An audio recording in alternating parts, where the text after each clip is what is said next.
Tonight on NewsWatch 12 at 6, open burns can quickly get out of control. We'll tell you how to burn safely ahead of this fire season. And 10 new shows have been announced for the Brit Festival this year, what you can expect and who's coming to Jacksonville. And this is the next storm system that's lining up for the weekend. Going to pack quite a punch when it comes to rain, snow, and wind. I'll have the details coming up. Live, local, late breaking. This is NewsWatch 12 at 6. We're seeing winter weather once again in southern Oregon and northern California. This is video from Mike of the wintry mix near Agate Lake this morning. And these photos coming up come to us from Ed just south of Selma. There they are. You can see the car covered in snow and you can see it right there up at the roof too. This is a live look at Crater Lake, the visitor center, and you can see just how much snow they have received already in this new system. And they're expecting more this weekend, up to 4 feet of snow. Pacific Power now saying they're preparing to respond to weather-related power outages as well. Thanks for joining us tonight. I'm Tim Quidadamo. Let's check in with Storm Tracker 12 Chief Meteorologist Matt Hoffman. Matt, what are we most concerned about when we talk about this winter storm system moving in? It's three big things at this point. Take a live look out there right now. We're going to be watching this weekend for not only heavy rainfall, that's going to bring flooding concerns, especially as snow levels rise. Snow melt will only enhance that west of the Cascades. Heavy snow, as Tim mentioned, up to 4 feet of snow possible up at Crater Lake. And this storm system is also going to bring some very strong winds. So that will be a big concern, especially with power outages and heavy snow in the mix for our higher elevations. We're still dealing with this latest system, though. Some scattered showers at temperatures fairly chilly for this time of the year. Our below average stretch is going to continue only as we head through the weekend and into next week, still staying very active for the region. We have widely scattered rain and higher elevation snow showers. Snow levels will settle to about 3,000 feet as we head into tonight, so expect some snowy and slippery travel through that higher terrain. We've seen the wet weather move back into the Medford area after a little bit of a break. Road conditions through the Cascades, snow coming down at Willamette Pass. Expect these road conditions to worsen as we head deeper into this evening. Some snow up at Siskiyou Summit. Just looks like some wet roads right now.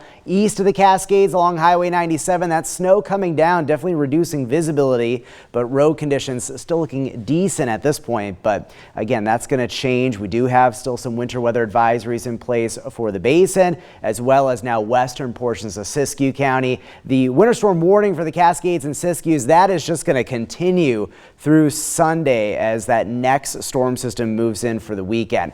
Additional snowfall through tonight, expecting still some sizable amounts up towards Crater Lake and Diamond Lake, the basin and the east side, coating up to a few inches. Also could see up to a few inches through some of the higher terrain of Siskiyou County as well. Now tomorrow, that next winter storm and atmospheric river moves in. Coverage of rain and snow will pick up as we go throughout the day. Intensity is going to increase as well, and we'll look for those winds to really crank up out of the south late in the day into the evening. We'll talk about where we have high wind warnings in place. We'll time out the rain and snow and of course talk about amounts, all coming up in just a bit. Tim?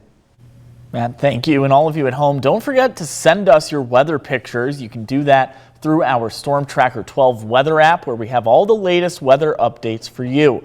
There you can find radar imagery, daily and hourly forecasts, and get notifications about any road closures, chain requirements, or anything else related to severe weather. This wet weather is helping open burns across the Rogue Valley. While burn piles are often necessary to clear debris, they can quickly get out of control if they aren't handled properly. Today we spoke with Rural Metro Fire on the best ways to safely conduct a burn pile as we're heading into warmer weather. But burn piles can turn dangerous if they aren't prepared correctly or if you leave them unattended.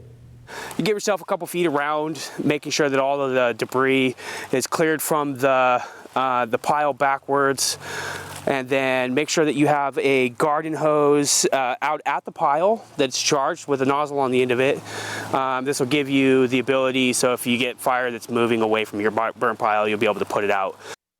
To avoid a dangerous situation, RMF says to always clear the area around your pile, keep fire tools and a hose nearby, never leave the pile unattended, and by staying alert and prepared, you can ensure your burn stays under control and safe.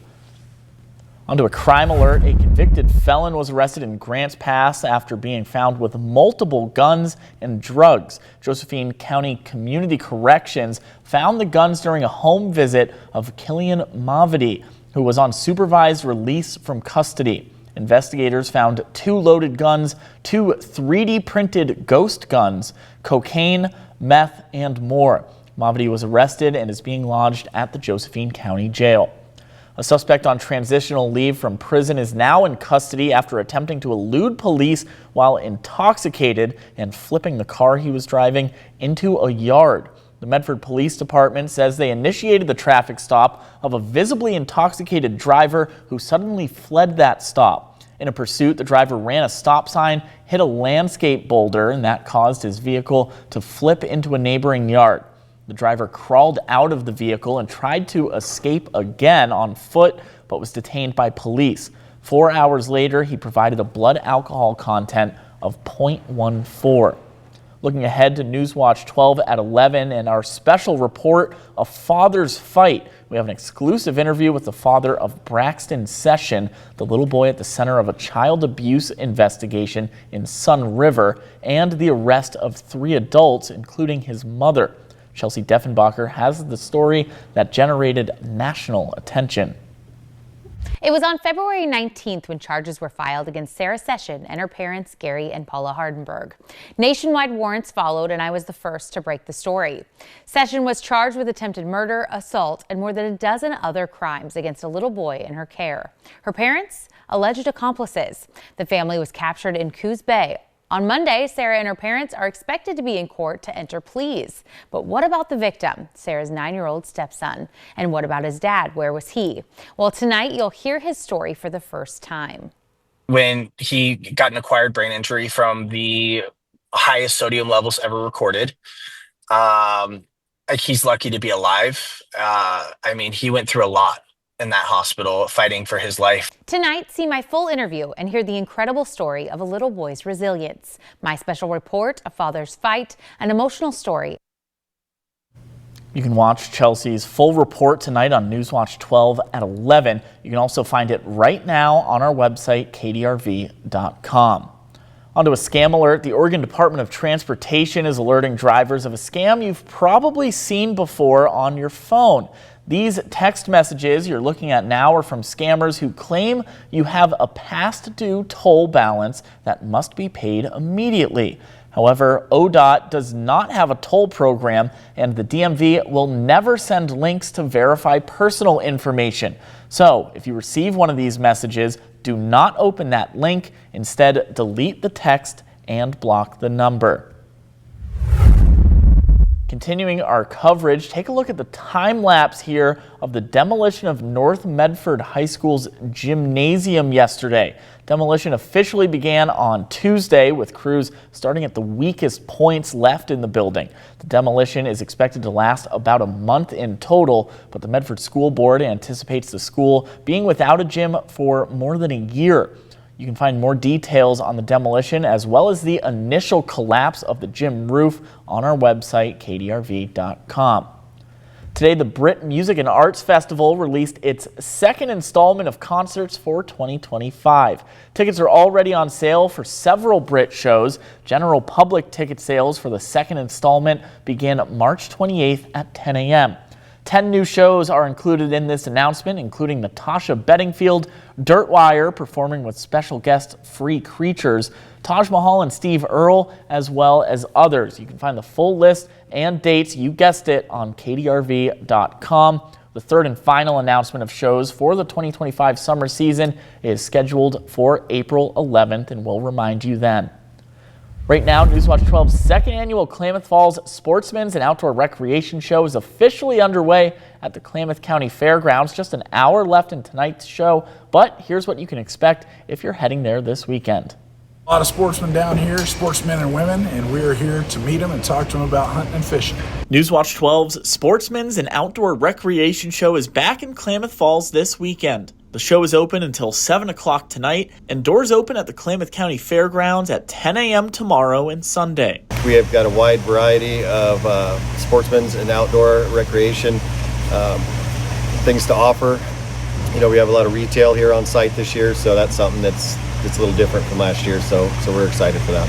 Even if shopping isn't your thing, there's plenty of activities and trophies to check out. We have a couple displays featuring, like behind me, some of the largest animals ever taken in the Northwest. For more information on the Newswatch 12 Sportsman's and Outdoor Recreation Show in Klamath Falls, head to our website, kdrv.com. Without the locals' support, we are nothing. And speaking of the outdoors and Oregonian support, for Oregon State Parks, 2024 was a record-breaking year for the number of park visitors, with more than 53 million visits. This outpaced the previous record year in 2021 by about 200,000 visits. Oregon State Parks says this increases their revenue as they're funded by visitor fees, but it also impacts wear and tear on an aging park system. They ask that park visitors reduce impacts by following park rules and making sure you leave no trace. And if you're looking for that extra bit of spirit and love in your life, our pet of the week is your guy. Meet Rook. This 18-month-old pit bull mix is as handsome as he is smart, and he's very, very handsome. He's a bundle of joy and energy, but is eager to be a good boy. Rook has great listening skills, already knows how to sit, and will accept his treats very gently. He loved that. When he's all done with his zoomies and playtime, he would love nothing more than taking a cozy nap by your feet. If you want to meet Rook, you can find him at the Jackson County Animal Shelter. Their operating hours are on your screen now. He's the laughter and love you've been waiting for, and Rook is ready to be your well-mannered and loyal companion.